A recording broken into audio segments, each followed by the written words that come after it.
Good evening, everyone. It's now 7 o'clock. So welcome to the Cabinet meeting.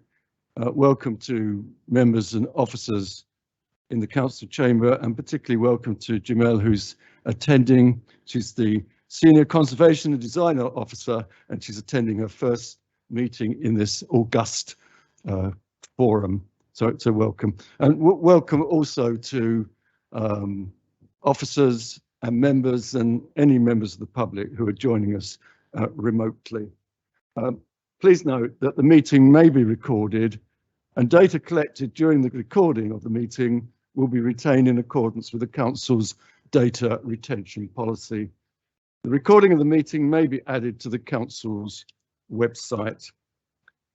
Item 1, emergency evacuation procedure. There is no planned evacuation drill due to take place. So when the alarm sounds, we'll go to the closest emergency exit and assemble in an appropriate place in the car park. The lifts must not be used for evacuation. Any officers present at the meeting will aid with the evacuation. It's important, though it's not necessary, to inform you if anybody is disabled. There's nobody disabled actually in the chamber. So Kelly, can we have apologies for absence? Thank you, Chairman. Apologies from Councillor Angela Harrison. Thank you. Thank you. And the minutes of the previous meeting on the 14th of July, do we agree that they're correct record of the meeting? Thank you. Any declarations of interest from any members present? No. So we'll move on to the Part B reports for decision by Cabinet. And we start with the Draft Planning Enforcement Strategy and Charter 2021. And that will be introduced by the Cabinet Member for Planning and Deputy Leader, Councillor Mike Baldock. Thank you, Leader. Yes, this is the Draft Planning Enforcement Strategy. There is a recognition that the enforcement policy, enforcement approach hasn't been to everybody's taste in the last couple of years, and we have failed in the eyes of some to keep them informed and to have a clear policy. So this is to reflect on those concerns that have been raised, to flag up a very clear process that does require councillors and indeed parish councils to, if they want to get the best from our enforcement strategy, to actually use the online reporting tool. This is the most efficient way of reporting issues. It means that they're properly logged, and then we can go into the process of keeping people who've logged them up informed of progress and potentially of outcomes. It also clarifies, sometimes we get told, people complain that we take 21 days to look into a problem. No, the 21-day target is to get back to the people who've raised the issue. We actually have a far tighter series of timeframes in which we investigate the enforcement allegations, and sometimes it's 2, 5 or 10 days, depending on the severity of it. So it's to come up with a clearer, more comprehensible strategy that we think will work better for the public, for parish councils, but also for officers. We have a shortage of officers. We are trying to address that, but the more time our officers are out enforcing and not having to chase up emails, the more work will get done. So I strongly recommend this. I think that it's a big step forward, and I look forward to our enforcement team having an even more productive time going forward. So are you proposing the recommendation? Oh, yes. Can I have a seconder? Councillor Palmer. Now, is there any officer who wishes to add anything to what Councillor Baldock has said? Any officer coming in remotely?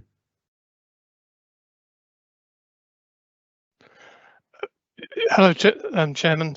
It's Andy Jeffers, the Development Manager.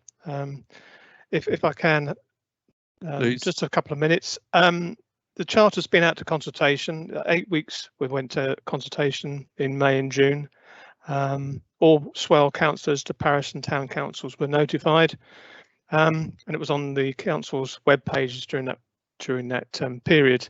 So it's slightly disappointing. There's only 7 parishes that made comments on the strategy and charter.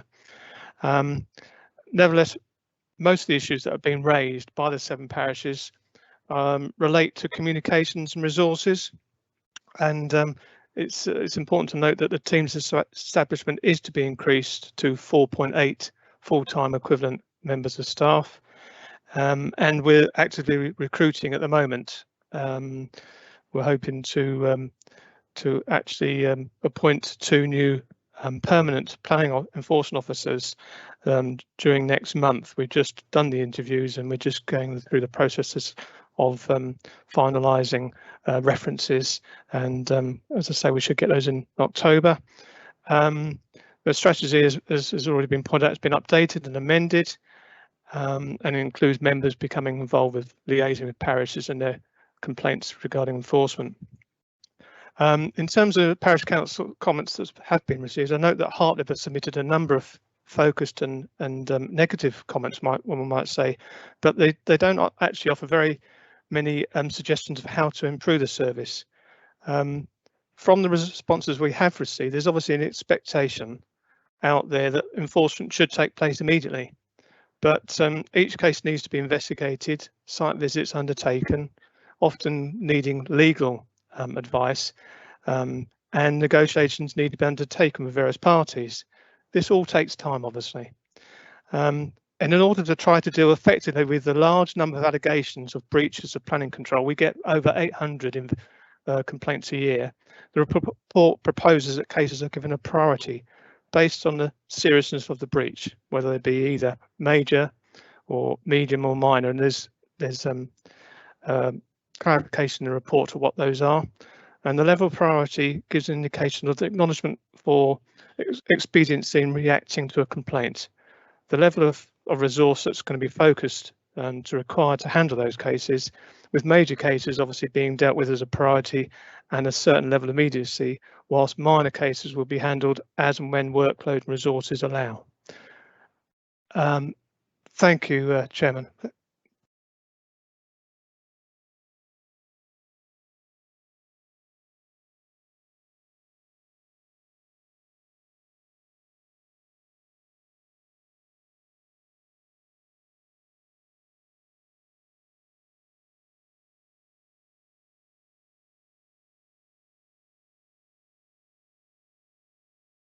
Yeah, I've just fully back up what you say. I think criticising people for pointing out deficiencies and not providing solutions isn't really in order. They don't know how we work. They don't know the regulations. I don't want to discourage people from taking part in future consultations if there's a fear they'll get that kind of response. So I'm not overly, I wouldn't endorse those comments.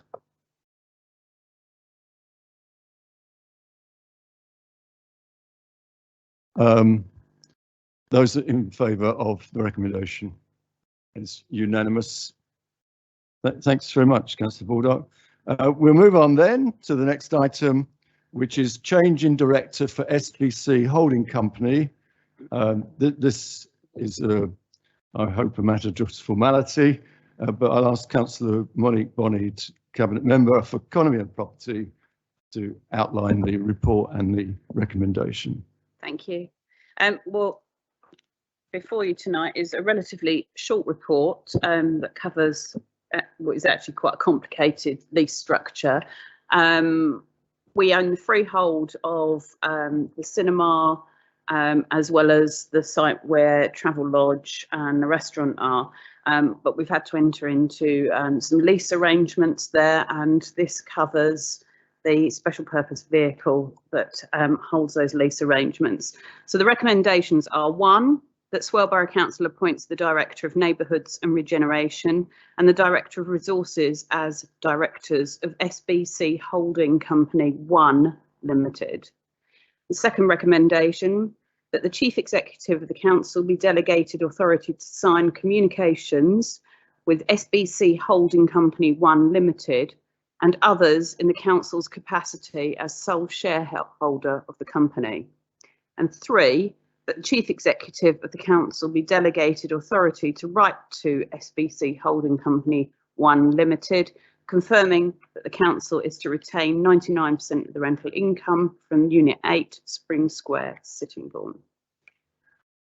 Thank you very much. Okay, you're all aware the impact of this is that the two senior directors of the council will be there to protect the council's interest. Previous to that, Mr. Vickers, who was finance officer, was the only director. Yep. To have 2 is better, and so it's an obviously sensible recommendation. Do we have a seconder? Councillor Baldock, and yeah, Emma, do you want to add anything to what Monica's had to say? Thank you, Chair, but no, I think it's very straightforward. It's just changing the directorship. Thank you. Okay, thank you. All right, can I take a vote then, please? Those in favour? Thank you very much. So the next item is item 7. It's the walled garden at London Road, the Mount Faversham Community Asset Transfer. Two members of the Cabinet have been there today to scope it out in our interest. So, Councillor Palmer, would you like to introduce this report? Yes, thank you, Chair. The walled garden, London Road, the Mount Faversham. There's 4 recommendations on this, and recommendation 1 is part to comply with section 123 of the Local Government Act. The council will advertise the proposed disposal as set out in the report and consider any objections should it be approved. To transfer the walled garden at the Mount in Faversham to Brogdale CIC on a 25-year lease. Recommendation 3, to delegate authority to the Head of Housing and Community Services and the Interim Property Services Manager to negotiate the final terms of the lease in consultation with Cabinet members for Community and the Cabinet member for Economy and Property. Item 4, or recommendation 4, to delegate authority to the Head of Mid-Kent Legal Services to complete the documentation required for the lease on the terms agreed by the Head of Housing and Community Services and the Interim Property Services Manager in consultation with Cabinet members, etc. So they're the four there. It's a very straightforward, simple report. What I would like to say is there has been consultation with the ward members. It affects Watling Ward and St Anne's Ward. They've been contacted, and so has Faversham Town Council. It's been with Brogdale for the past 5 years, since 2017, and they've done some extensive work there and improved the facilities, and they manage that in an extremely well way, and a 25-year lease will give them the opportunity to bid for extra funding and support to go forward. I think the thing you should know that the work they do there is to the benefit of people with learning difficulties, with disabilities, and it gives them the opportunity to succeed and to obtain their full potential where possible.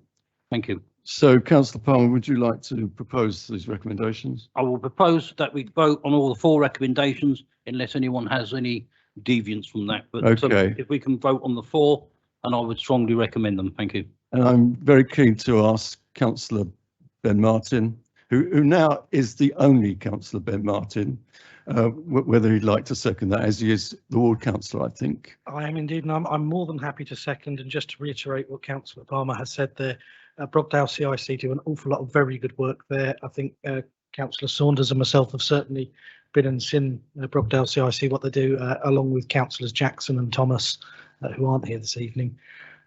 They do a lot of work with those with learning difficulties. They do a lot of work with young people there. They have done a hell of a lot tidying it up. I remember going past it on my way to school as a kid, and it was just a massive pile of weeds, frankly, that was falling down.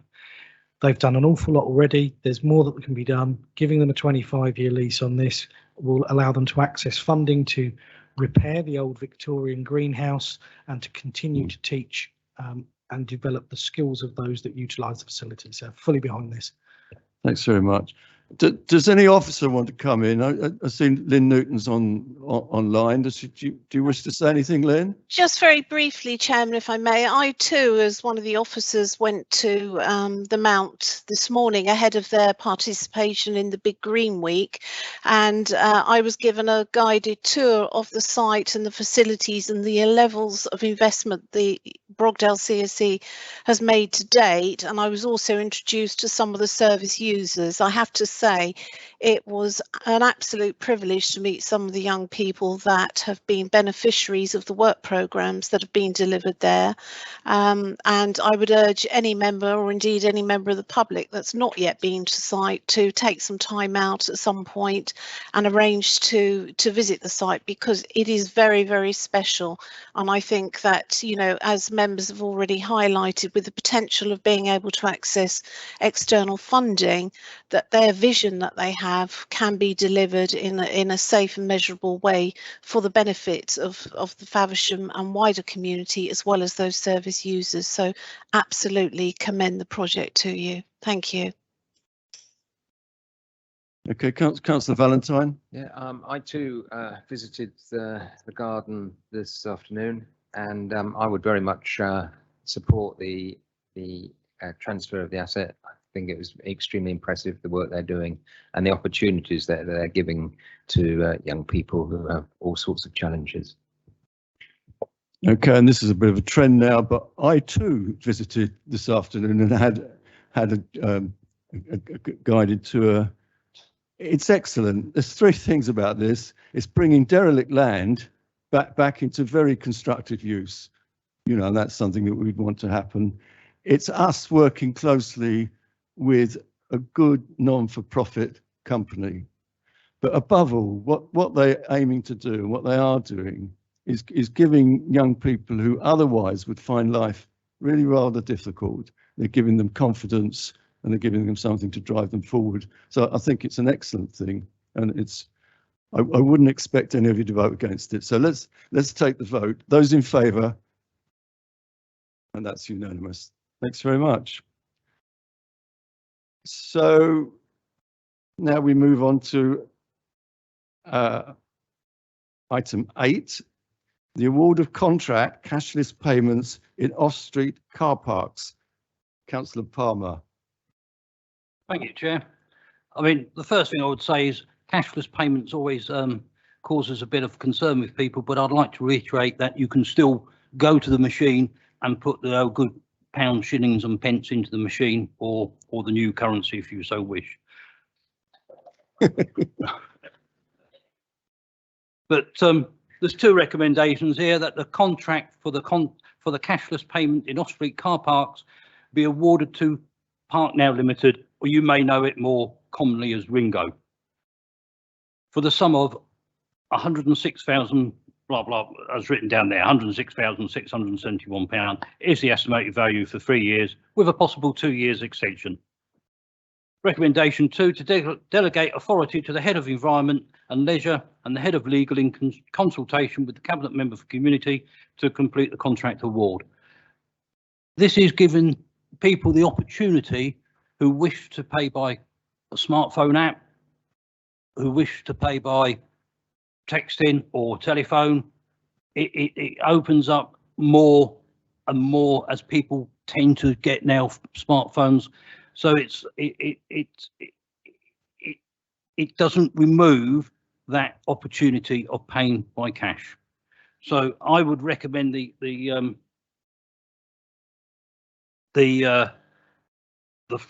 two recommendations. The cashless payment, at the moment, it's about 51% of people use the cashless method of payment. So I think the report is quite clear. The award was based on 80% quality and 20% price. There was 3 bidders, and the one who received the highest total score in quality, well, and price combined together is Park Now Ringo. So I recommend the two recommendations as in the report. Thank you. Thanks very much, Councillor Palmer. Do you're recommending? I've got a seconder, Councillor Baldock. Do you wish to speak? Yep. Now, I just wanted to highlight the fact, because often we get accused of picking the cheapest, and I just want to highlight the fact that Parknail Limited were not the cheapest, and that the quality score was what drove them through. So I just want to highlight the fact that we don't always pick the cheapest. Nor should we. Quality matters too. That's how we formed this cabinet, on that basis. So do any officers wish to come in? I know Mr. Cassell is there, and I'm sure he's really chafing at the bit to say something. Thank you, Chair. You might regret that, because I think the next three are mine as well. So Councillor Palmer has covered the majority of the salient points. I think just to capture, this is a really good deal for residents. Many other cashless parking options make a transaction fee for the privilege of paying cashless. We have been able to negotiate through this contract that there is no transaction fee for residents. They can opt in for additional services such as text reminders, and they are charged services, but they can also opt out, can also just pay the standard parking fee, and that's fairly unique in this county and across the country. So a really good deal. Pleased we've been able to continue it, and echo everything Councillor Palmer said. Thank you very much. Can we take a vote, please? Those in favour? Did you want us to speak? Okay, sorry. Cancel that vote. Councillor Vanton might say something that really turns our view. Well, no, I'm in favour of the recommendation. I just wanted to comment on, we've got 4 items here, items 8 to 12, or no, 8 to 11, about awarding contracts. And to anticipate item 10, I noticed in that particularly how good it was to see the contract embodying our values that we're supporting in this cabinet, particularly commitment to pay the real living wage and taking measures towards the climate emergency. And in particular on that item 10, it mentions vehicles. So it comments on these issues. I think that's the only one that mentions the living wage. The climate emergency is mentioned in some of them. This particular one mentions neither. Now, I'm aware it's a contract for, essentially it's operating an app. So they probably don't have a lot of vehicles, and but they must have employees, and we could, I think, more consistently, even if have items in these reports about those criteria that we're looking for in our procurement. Okay. We're obviously not going to rewrite the report now, but your point is noted. Councillor Palmer, you've noted the point. Okay, let's move on to item 9 then. Oh, we've got to redo the vote. Of course we have. This is a tense moment now. Those in favour? Come on. Okay. And that's unanimous. Right. Item 9. The provision of minor maintenance and cleansing of public conveniences contract extension. Councillor Saunders. Okay, thank you, Chair. Yeah, the minor maintenance and cleansing of public conveniences contract. It's a 5-year contract, and we have an option to extend it by 2 years. It's currently with a company called Monitor Services Limited, who've had the contract since 2017. You've got an outline of the facilities that we have and how they're maintained and cleaned. And the proposal is that we extend the current contract until the 31st of March 2024. Our officers feel that contractors demonstrated good value for money and operated very flexibly through the difficult period we've just gone through. They're also able to work with them effectively. If we were to go out to a fresh tender, there would be a risk of the price increasing as well. So I think it's a fairly straightforward recommendation that we extend the existing contract for 2 years. Thank you. And are you seconding, Councillor Bonney? And Councillor Bonney seconds and would like to speak. Yeah, just to say, yeah, I wholeheartedly support this, and to say thanks to them and to the officers for keeping the loos in a good state, especially around the beaches over the summer. I think we're all concerned, you know, many of the districts were worried, especially given what happened last summer, and I think they all coped admirably. So well done. Well, thanks for that. I certainly agree with that. Mr. Costello, do you want to come in at all? Nothing to add to Julian, Councillor Saunders' comments, but just to thank Councillor Bonnet, I'll pass that praise over to the contractors. Much appreciated. Good. Okay. So we've got a proposer, you're proposing, and a seconder. So those in favour?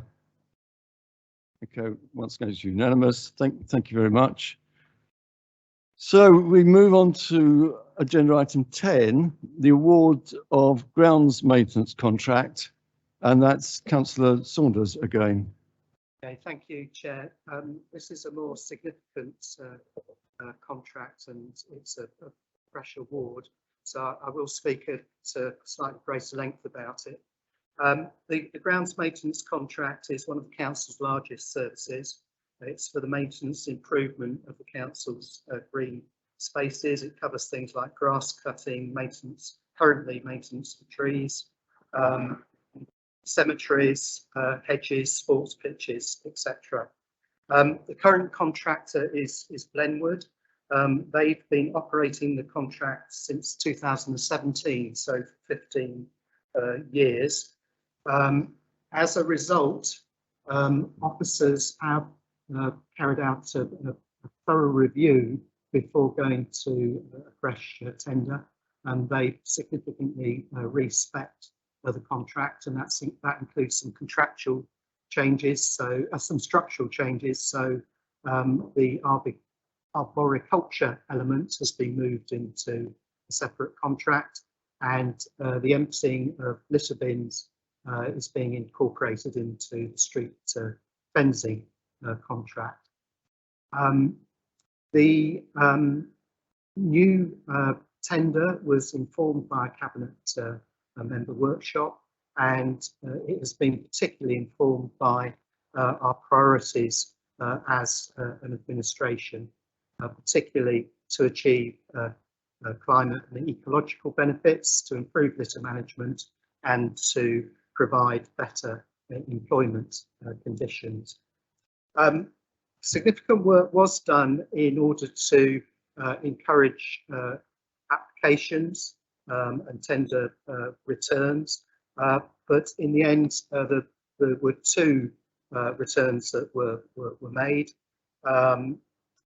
and in section 3 you can see the tender price and the scores, and you can see that Glenwood, who are the proposed contractor, scored highest on both price and quality. The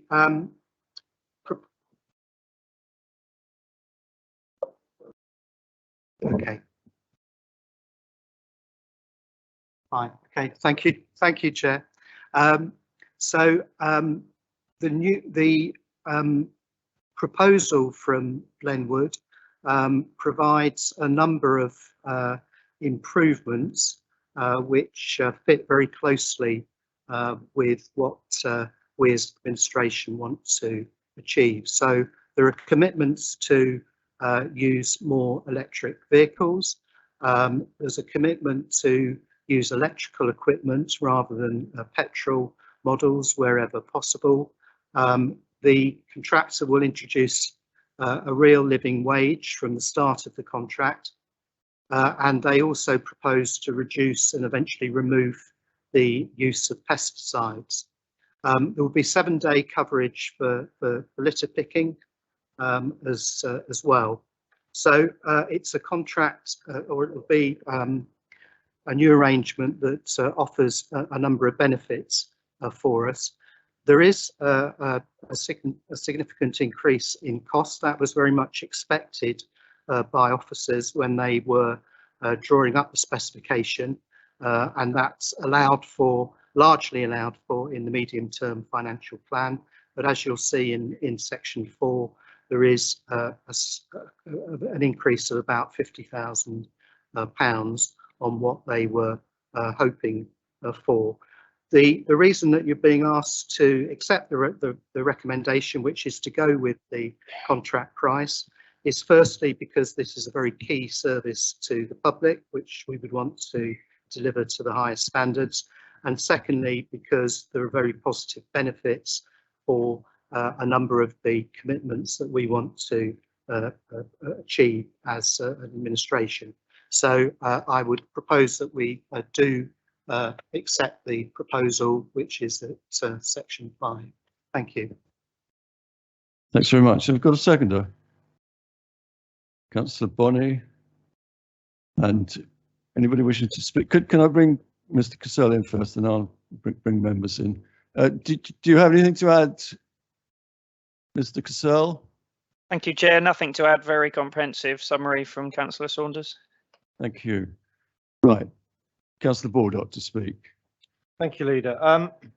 Yeah, I think the Cabinet member should be congratulated on improving drastically the terms of the contract and to incorporate, and indeed the officers, to incorporate some of our, a lot of our priorities. I am concerned that we do get a lot of feedback complaints about the work, some of the work done by Blenwood. I hope that with a new contract they will focus themselves better on doing a good job. I would like to see if we could, build in a 2-year or 3-year review. If we continue to get complaints, because another 5 years, it's a big contract, and we don't want to have be stuck in a contract if it's not delivering. I'd also like to draw attention to alternative option 6.2, second 6.2, and it's tucked away in there.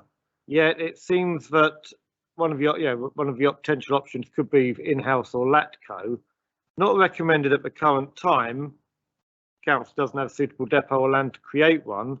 A considerable capital programme would be required for the purchase of machinery, and the council staffing structure does not currently support direct delivery of services.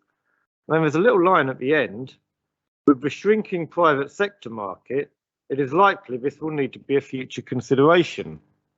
Well, if that is the case, can I suggest that we start work considering that earlier than a year before this contract expires? I'd like to see us looking at this over the next 12 to 18 months, so that if we need to do anything ahead of a renewal in 5 years' time, we're actually in time to consider it, and it won't be sort of lastminute.com. But you wouldn't say that's a high priority, would you, at this particular point? Everything is a high priority. Okay, I mean, the point is well made. Councillor Bonney. Thank you. Yeah, it was really interesting to actually take part in the working group reviewing and looking at this contract, and I think Councillor Saunders should be commended for taking forward the coalition's priorities around climate and ecological emergency, especially around the use of things like pesticides and caring for our environment. I think certainly during the lockdowns, our residents have come to really appreciate our public open space and its management of it, and taken particular interest in that. So I think these changes reflect many of those comments.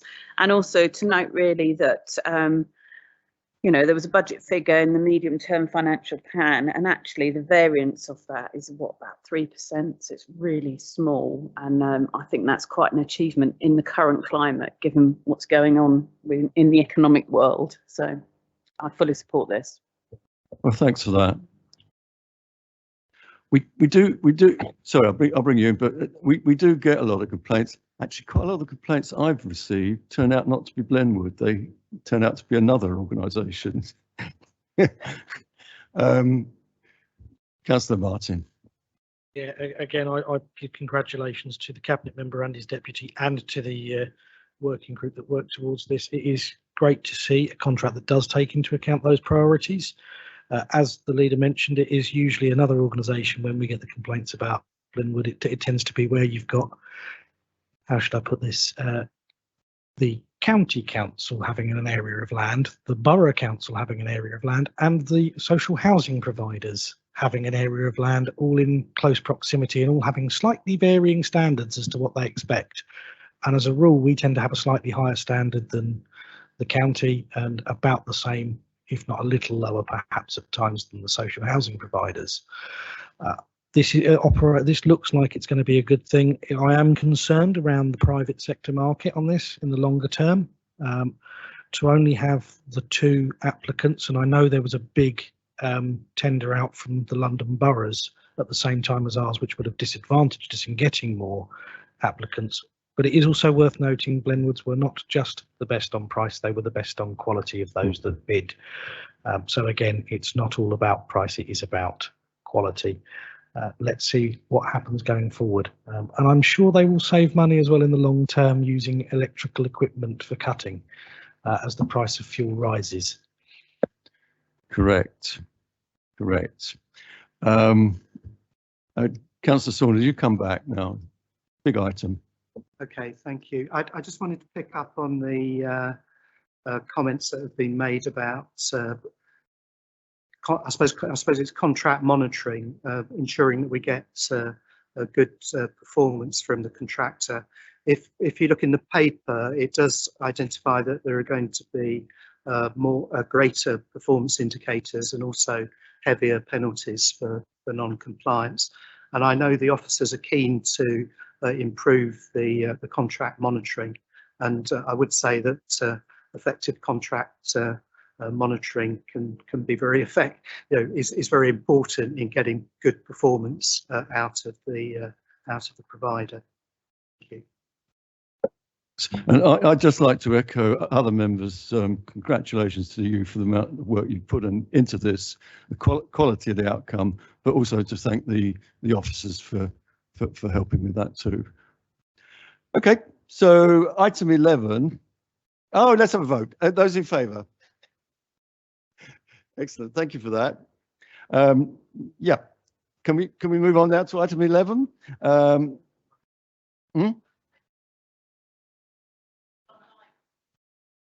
Okay, that was unanimous. Thank you. Right, agenda item 11. As Councillor Saunders said, this is a separate contract to what it was before. So the award of an arboriculture contract, and this is for you to open, Councillor Saunders. Thank you, Chair. Yes, as mentioned in the previous item, it has been decided to separate out the maintenance of trees from the rest of the grounds maintenance contract. Currently, the service is provided as part of the Glenwood contract. The reason for doing this was that officers felt that it would open up the work to smaller local businesses, and that there was potential to get greater value and to gain more tree works at a similar price to the current one. I'm pleased to say there was a good response to this tender, 6 returns, and if you look at 3.6 at the applications, you can see that the proposal is to give the contract to elite arborists, who are a locally based company, and they have the best price and quality score. They also, it's worth mentioning that they've made a commitment to a number of environmental improvements as part of the contract. So the proposal is to agree a 5-year contract award to elite arborists at a cost of £31,200 per annum. That's based on them doing 48 days of tree work a year, which you can see at 3.4 in the paper. So I would like to propose that we move forward with that proposal. I have a seconder. Seconder, Councillor Martin. There will be a debate around this.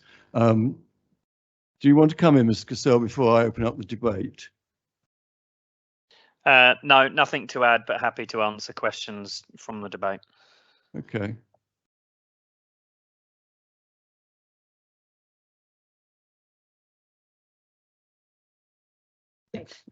Yeah, thank you.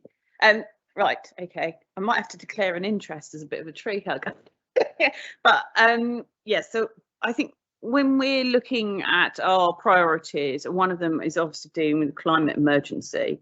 And I think looking after our mature trees is an absolute priority, because for every new one that you plant, quite honestly, the impact is very minor in the early to mid years. Whereas if you have a mature tree, its impact on the environment, not just from a nature and wildlife point of view, but from a benefit to the wider environment, is significantly more. The report says there we've got 171,755 trees on our land in our ownership. And if I'm being critical, I do think that that number of days is a bit light for managing all of that over a year. So I would be quite keen that we actually focus on managing our tree stock properly, and put a bit more into it to get that. So does anyone else want to speak on that? Okay, that's fine. Did you actually give a number of days? No, I'll let someone else come up with that one. I think someone else. Councillor Baldock. Thank you, Chairman. Yeah, I fully support what Councillor Bonney has said. There is at 3.4, we asked for costings at 48, 55 and 60 tree days. I think 48 days is less than a day a week. 177,000 trees. I'm not sure how many trees we get to look at, but that's an awful lot of an awful lot of work to be done. I would like to see if we can delegate to the cabinet member a means of bringing in the 60 days. My own off the back envelope estimates, I figured it would be about £7,500. I think it's 7.8, but I think that would be extra on the contract. I think that would be value for money. I think from a heritage perspective, some of our old trees are important from an environmental perspective, and the early intervention with trees, just like everything else, saves you in the long run. And I would like to suggest we do delegate that to the cabinet member to look at the 60 days. I'd also like to add that I think this is absolutely the right thing, taking parts of the work away from big contracts and making it possible for smaller companies to bid for them. And I think that's the approach we need to look at going forward.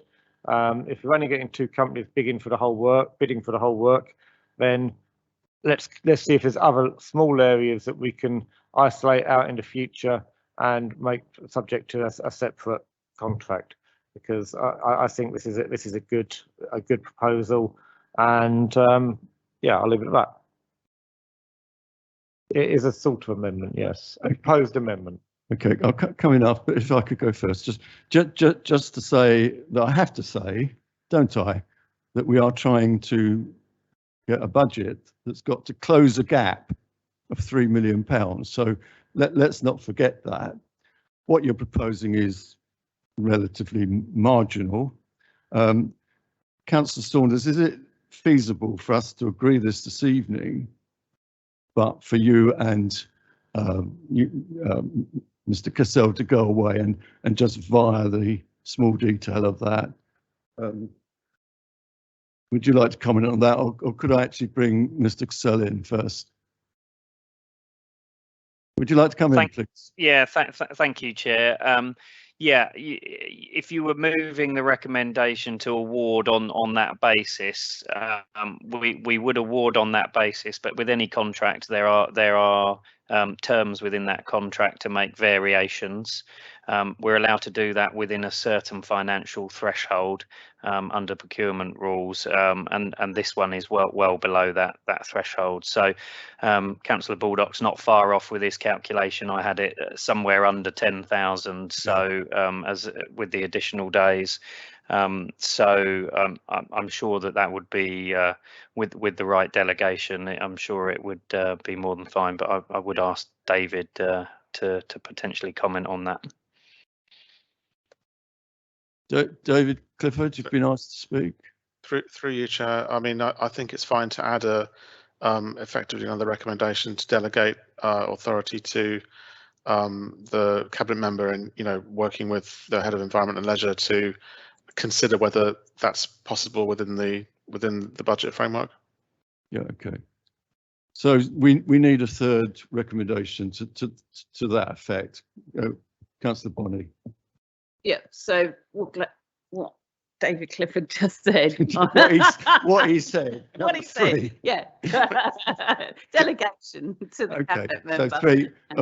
To delegate to the cabinet member and appropriate officer to consider variations to this contract, but we agree this contract. Yeah. Within the framework.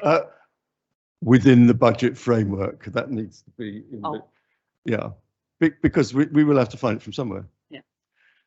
But it's not all that much. Okay. All right. So Councillor Martin, you wish to come in, and Councillor Valentine. So I propose that, and then somebody's going to second. Right. Okay. Okay. I was actually going to ask a question based on that, whether or not the individual company that has been brought forward was willing to do additional days at the same rate as for the proposed 48, and point out that it is worth remembering that 48 would be the minimum number of days that of work, and you can't go doing work in the middle of the nesting season in trees and hedges. So actually, when you've got storm season as well coming up, 48 days may well be a maximum in some years with the weather conditions, depending on the height of some of the trees. So you may be putting yourselves in for an extra 12 days a year, which might not be manageable. Okay. Just as a forewarning. Well, again, I think given the recommendation, that is for the cabinet member and the senior officer to work around. But the clear indication is that members would like the very best care of the trees that are available to us. Okay, can't remember. Have we had a vote? No, let's have a vote on all three recommendations. Oh, Tim, you want to come in? I wanted to speak on a different issue, so if you want to go to the vote on that amendment first. Okay. Well, we'll vote on the amendment. Yeah, the amendment first, please. Okay, agreed.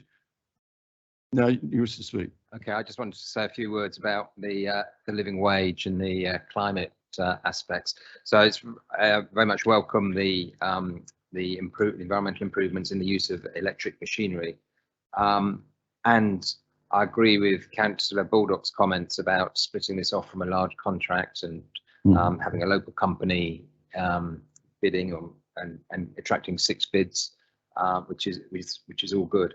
But then I think then it becomes even more important to us that we want to know that these local companies are paying a real living wage. Now they might well be, but we just don't have the information before us on knowing about that.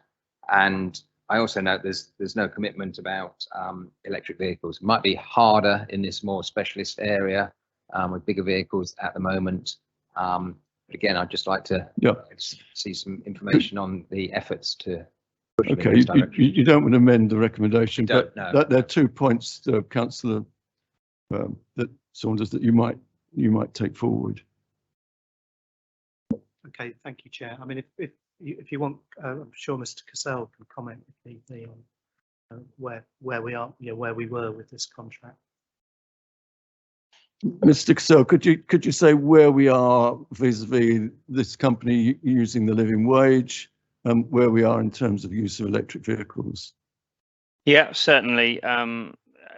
Clearly, given the nature of the work, they are much larger industrial vehicles that are required, and including cranes, to be able to do that. So the market isn't particularly strong on electric versions of that, but within all of our contracts moving forward, we are putting those requirements in there. With a view to having amendments throughout the course of contracts. I will draw your attention to the implications section where we do mention a good use of electric power tools and various other bits. So that is certainly an improvement on the existing tree contract.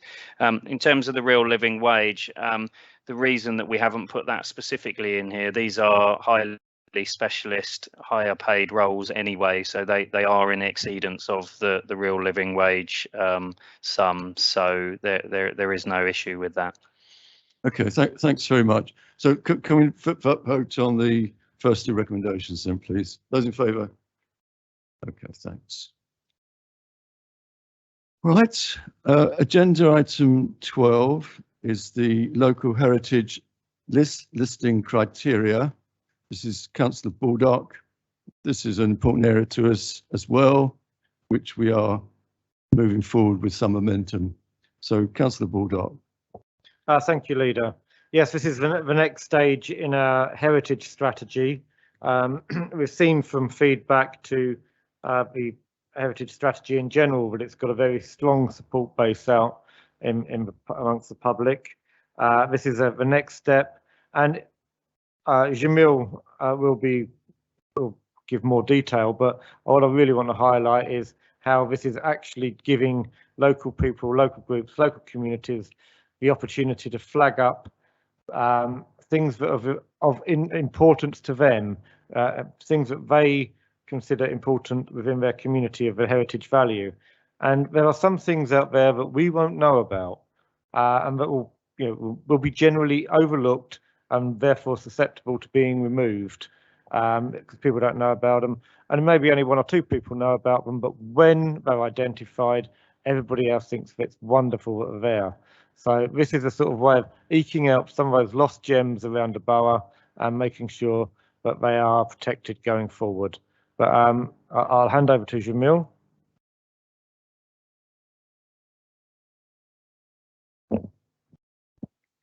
Thank you, Chair.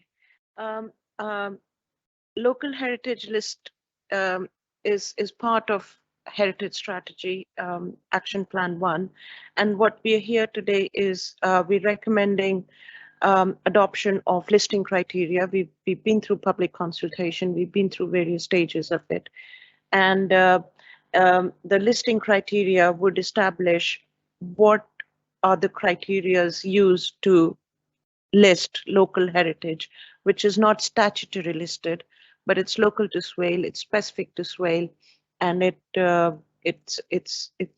for the people of Swale. So on page 77 of the cabinet report, I've got the track changed document listing criteria. The yellow highlighted items are the ones that were discussed in local plan panel, and we are requesting recommendation for adoption with those changes, which have been discussed extensively and are a result of the public consultation that was undertaken. Thank you. Thank you very much. So now, would you like to propose the recommendations? Thank you. Yes, I would, and I'd like to thank the parish councils who responded to the consultation. I'm sure Jamil will agree that their contributions were very useful and very welcome. And I'd like to move the recommendations. Can I have a seconder? That's the Bonnie. Okay. This is just another example of the good things that are being done by this council. Some of them below the radar of local publicity, local press coverage, but actually are having quite an impact on people's lives and their pride in Swale. Okay, does anybody wish to speak on any item of this? Okay. So we've proposed and seconded, haven't we? So those in favour? That's unanimous. Okay, if we could go to item 13, which is the financial management report. So this is the financial management report for the quarter up to the end of June. And we are asked to note the annual overspend of 392,000. That's an annual overspend. That's not a overspend in the first quarter, and it is clearly a projection. We've covered ourselves on that by setting up the COVID recovery fund of 1.043 million, which we allocated from the 2021 savings.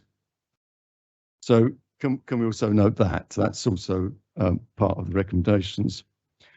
The details of how we arrive at the projected overspend of 392,000 are listed in table 1, and they show both overspends and underspends, and by far the most significant overspend predicted is in commissioning, environment and leisure at 408,000.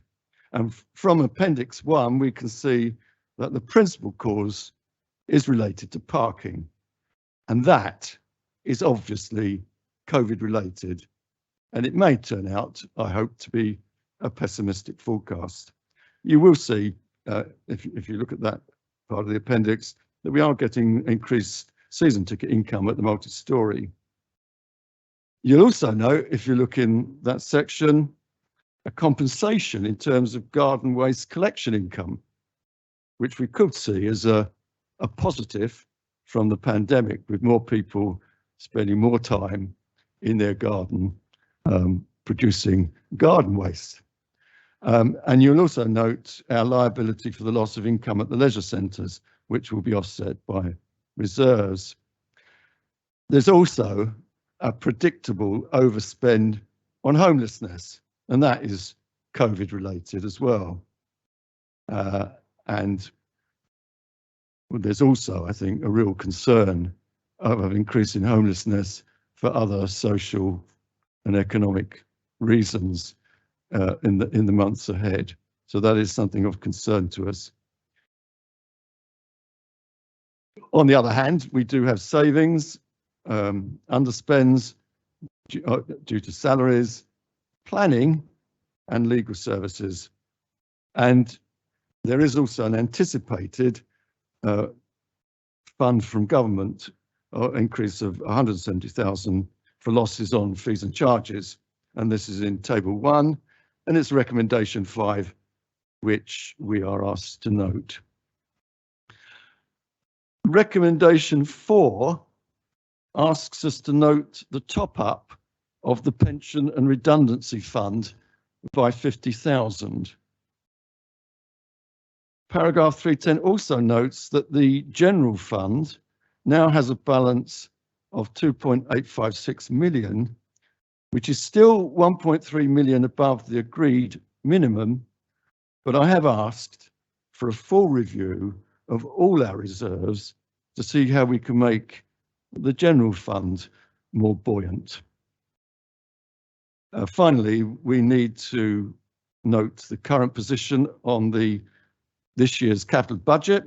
So on a budget of 25 million, we've spent 968,000, and that's shown in table 7. And we also have slight variances on the budget, totaling 596,000, and they're mainly capital projects being funded by partners. I have to say, I think in such difficult times, we are doing very well to be able to project an overspend in these circumstances of just under 400,000 when we've had the judgment to put aside over £1 million to meet rising costs if they are caused by COVID. I think that shows that we are managing the finances in a difficult time in a very judicious way. So I've mentioned some of the recommendations going through. I'll read them out. To note the projected revenue overspend of 392,000. To note the capital expenditure of 968,000. To note the transfer of 1.043 million from the underspend to the COVID recovery fund. To delegate to the chief executive the authority to top up the pension and redundancy fund. To note the additional government funding received by the council. To approve the capital variances and their funding as detailed in appendix table 7. And to note paragraph 314 regarding the Swallows Leisure Centre. That's in paragraph 314, and it's not something I've made a comment on. Do I have a seconder? Councillor Martin from the finance subgroup. Thank you.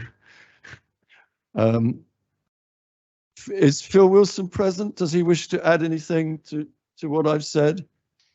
No, thank you, Chair. Thank you for your very comprehensive introduction. Thank you. Okay, do any members have any comments to make?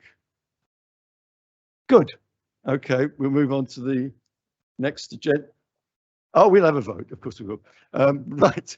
And I propose second. You seconded it. Those in favour of noting the report. Excellent. Thank you very much. Thank you for your help, Councillor Bordeaux. Shows our teamwork. So we've got 2 other agenda items, haven't we?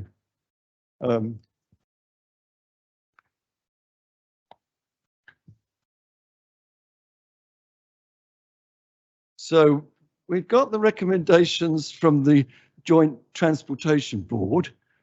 They're not very comprehensive. Did you actually do anything at the Joint Transportation Board? Would you like to present these minutes, please? We had quite a lively meeting actually, but the main reports were all to be noted.